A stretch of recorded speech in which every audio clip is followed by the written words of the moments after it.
Salut à tous, c'est Nico et je vais vous faire une petite vidéo pour vous parler de ce qui est, je pense, la meilleure idée que vient d'avoir Games Workshop concernant ces jeux, qui est de proposer des fiches d'unités qui changent en fonction des saisons. Alors, de quoi je parle exactement? C'est un changement que Games Workshop apporte à Age of Sigmar et qui, à mon avis, serait aussi fantastique pour Warhammer 40 000.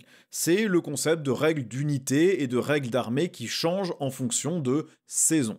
Donc, vous savez peut-être que Age of Sigmar, vous avez un manuel du général chaque année qui vous donne quelques règles spéciales, mais qui d'habitude n'affectent vraiment que la manière dont vous jouez au jeu. Ça change pas vraiment la manière dont vous jouez votre armée spécifiquement, ça change pas les règles de votre armée. Ce sont des règles en plus par rapport aux règles du jeu. Et bien là, chaque jour jusqu'à la sortie du prochain manuel du général, ils vont sortir des règles alternatives pour toutes les armées Age of Sigmar, de nouvelles formations, donc c'est un peu l'équivalent de leur détachement, et de nouvelles règles pour certaines des unités, ce qui fait que les unités auront des fiches d'unités alternatives que vous pourrez jouer. Les nouvelles formations, vous les jouez sans restriction pendant la saison.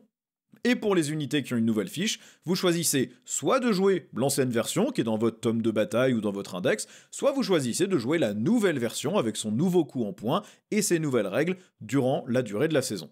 Alors par exemple, là pour le premier jour de cet événement, ils ont choisi les Skaven, donc d'abord ils ont reçu deux nouvelles formations, une qui booste des unités qui n'étaient pas forcément spécifiquement boostées par les formations précédentes, si vous mettez à proximité des démons Skaven vous gagnez des bonus, et puis une autre qui vous donne plus de mobilité, c'est un style de jeu que les Skaven avaient déjà mais pas à ce niveau, là en gros vous avez un ordre à Age of Sigmar qui vous permet de faire un mouvement réactif pendant le tour adverse, de bouger d'un des 6, et ben là vous pouvez le faire jusqu'à 3 unités qui sont proches les unes des autres.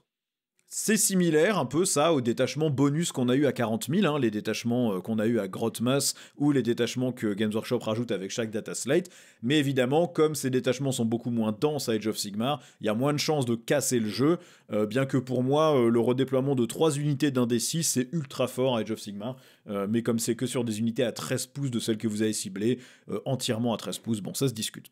Mais surtout, ce que je trouve vraiment intéressant, c'est pas ces nouvelles formations, parce que ça on l'a déjà à 40 000 avec les nouveaux détachements. Là, c'est qu'il y a 2 unités qui ont reçu de nouvelles fiches d'unités. Il y a le prophète gris sur cloche hurlante, que vous voyez à droite, et puis il y a la terreur des terriers, qui est une espèce de gros monstre. Et donc quand vous faites votre liste d'armées Skaven durant la saison, vous allez pouvoir choisir soit la fiche d'unité de base de votre tome de bataille Skaven, soit d'utiliser la nouvelle fiche d'unité avec son nouveau coup en points.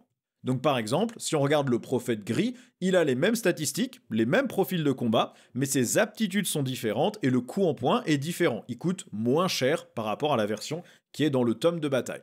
Avant, il avait une aptitude aléatoire qui faisait soit des dégâts, soit -1 pour toucher à l'ennemi, soit des blessures mortelles sur toutes les unités ennemies à 13 pouces de lui. Il avait un sort spécifique qui faisait des dégâts, et il protégeait un peu aussi les unités amies avec un insensible à la douleur à 6, ça s'appelle une protection Age of Sigmar, mais c'est un insensible à la douleur.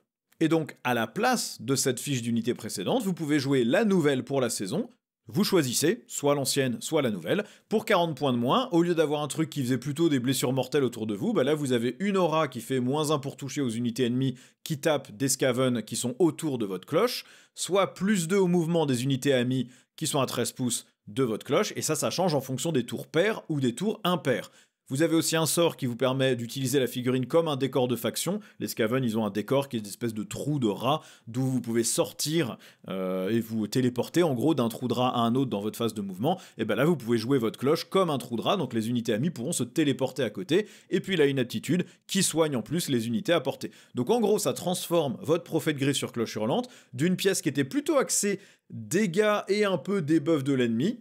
Et ça transforme ça finalement en un buffer d'armée qui synergise très bien avec la règle d'armée. C'est un peu un trou de rat mobile et qui en plus autour de lui vous donne soit des malus à l'adversaire, soit des bonus à vos unités en fonction du round. Donc ça vous donne une autre manière de jouer qui change le tempo de votre armée puisqu'à chaque round vous avez différents bonus et puis qui en plus vous permet de mieux utiliser votre règle d'armée en fonction des match-ups.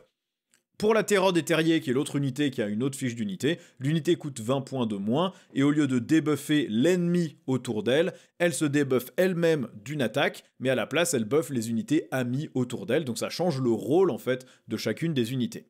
Alors pourquoi est-ce que c'est très bien comme genre de mécanique? Pourquoi est-ce que je trouve que c'est probablement la meilleure idée que Games Workshop ait eue depuis le lancement de Age of Sigmar 4, mais aussi depuis le lancement de Warhammer 40 000, 10e édition, et pourquoi je voudrais qu'on voit ça arriver à 40 000? Bah d'abord, quand on est joueur Age of Sigmar, ce qui est bien, c'est que plus de formations, c'est plus de variété de jeux. Hein, les formations Age of Sigmar, c'est pas du tout aussi profond que les détachements de Warhammer 40 000. Ça n'a pas d'amélioration spécifique pour vos héros, ça n'a pas d'ordre ou de stratagème spécifique, c'est juste une aptitude qui affecte certaines unités basées sur les mots-clés, et c'est tout. Donc c'est pas très varié. Une fois que vous avez joué la même formation, concrètement vous avez compris les 3 ou 4 unités qui étaient buffées par cette formation et basta, vous avez une liste qui peut pas varier beaucoup. Donc 2 de plus, c'est bien, ça fait de la variété.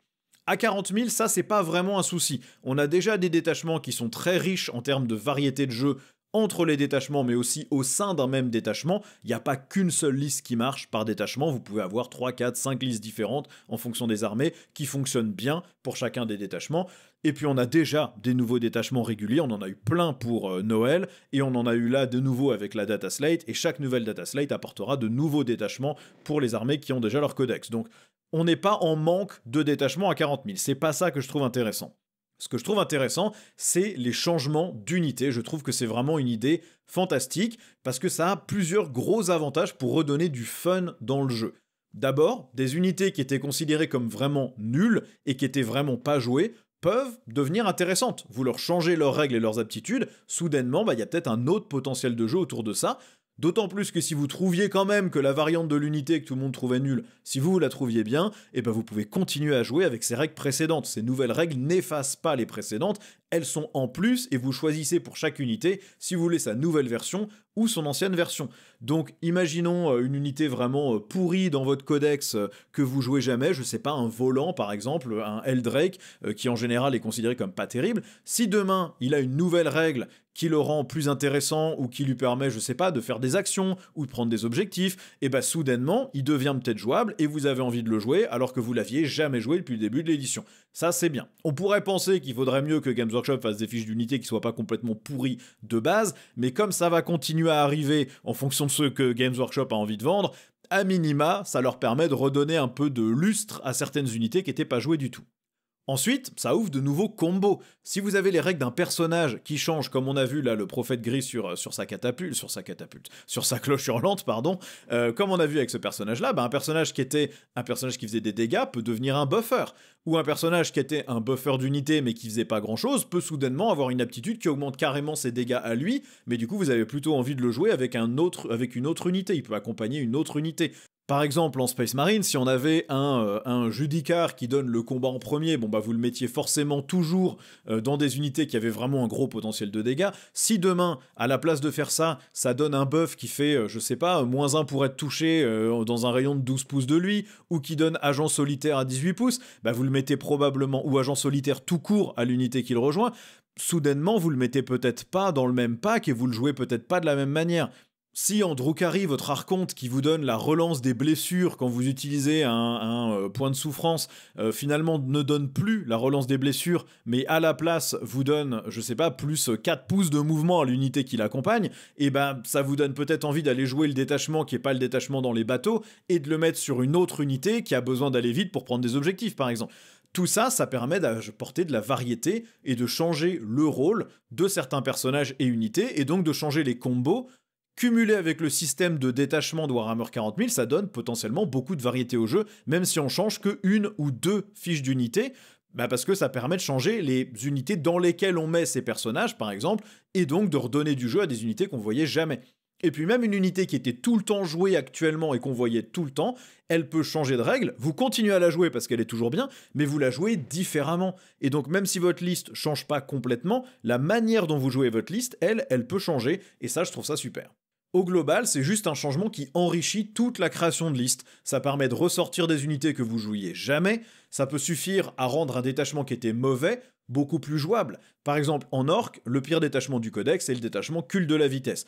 Pas parce que sa règle est pourrie, mais parce que les fiches d'unité que vous devez embarquer pour utiliser la règle de détachement, elles sont pourries. Les motos et les buggy, ils sont pas bons, ils font pas grand chose, ils font pas de dégâts, leurs règles sont pas terribles, donc le détachement au global est médiocre. Si par contre, dans une saison, vous changez la fiche d'unité des motos orques, la fiche d'unité du personnage sur son trike, ou les fiches d'unité de 2 buggy, et que ces unités deviennent intéressantes, et soudainement vous avez peut-être envie de jouer le culte de la vitesse que vous aviez joué qu'une fois depuis le début de l'édition. Et ça c'est fun, ça permet d'apporter de la variété avec des unités qu'on connaissait mais qui changent de rôle. Et puis ces petites variations de coups en points sur chaque nouvelle fiche d'unité, ça ouvre aussi la porte à certaines autres unités à amélioration. Si vous mettiez jamais, je sais pas, un Land Raider parce que c'est 240 points et que vous aviez pas besoin des canons laser, si demain le Land Raider a une autre fiche d'unité qui fait que c'est pas un truc qui permet de débarquer, c'est un truc qui permet de tirer plus fort quand on débarque.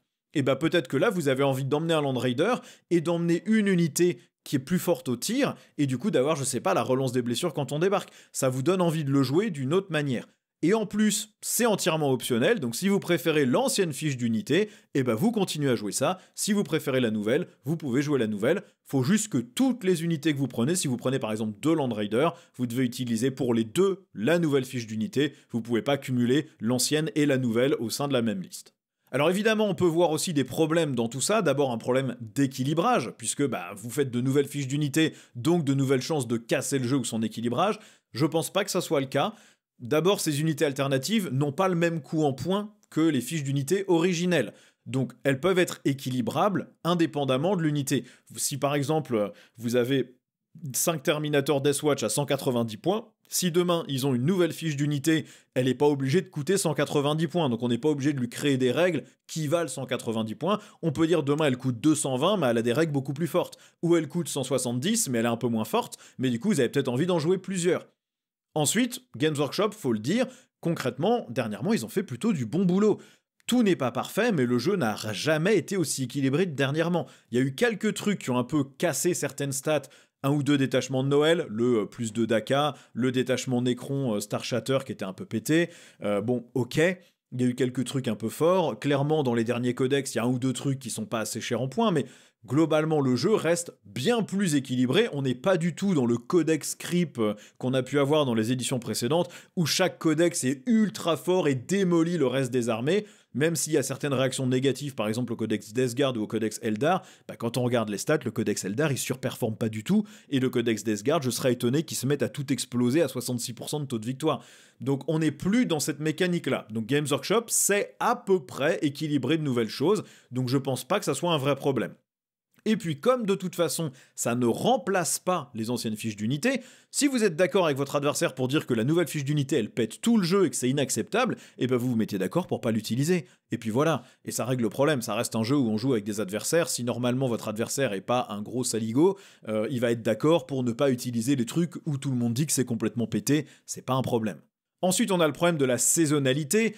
Le jeu, il est déjà difficile à suivre. On a des mises à jour tous les 3 mois. On a des nouvelles cartes de mission tous les ans. On a des mises à jour non seulement des coups en points des unités, des règles des détachements et des règles du jeu. Même si c'est des petites corrections à la marge, ça fait quand même beaucoup de changements. On a des nouveaux détachements. Donc le jeu est déjà dense. Il demande déjà de suivre concrètement les sorties pour être à jour.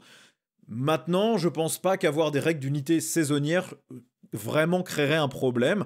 Ceux qui n'aiment pas ces changements de règles fréquents et qui n'aiment déjà pas le fait que le jeu soit mis à jour rapidement, vous n'êtes pas obligé de jouer avec ces nouvelles règles. Vous pouvez continuer à jouer avec votre groupe de joueurs avec les règles originelles que vous connaissez. Et puis voilà. Ceux qui préfèrent les règles d'une saison précédente, si par exemple vous aimiez beaucoup les règles de la saison 2024, mais maintenant on est dans la saison 2025, vous pouvez vous mettre d'accord avec votre adversaire pour jouer les règles de la saison 2024 contre les règles de ces unités de la saison 2025, ou même que tout le monde garde les règles de la même saison ou toutes les règles originelles. Je rappelle que vous n'êtes pas obligé de suivre les dernières règles de Warhammer 40 000. Si vous voulez continuer à jouer en 9e, 8e, 7e édition, faites-vous plaisir. Vous avez les règles, vous avez les derniers coups en points, jouez avec ça. Si vous voulez jouer avec le pack de mission Léviathan et les règles de votre codex sans prendre en compte du tout les mises à jour de points et tout, vous avez le droit de faire ça. Si vous voulez jouer avec votre index et pas votre codex, vous avez le droit de faire ça. Tant que tout le monde est d'accord dans votre groupe de jeu, tout le monde s'en fiche, vous faites ce que vous voulez.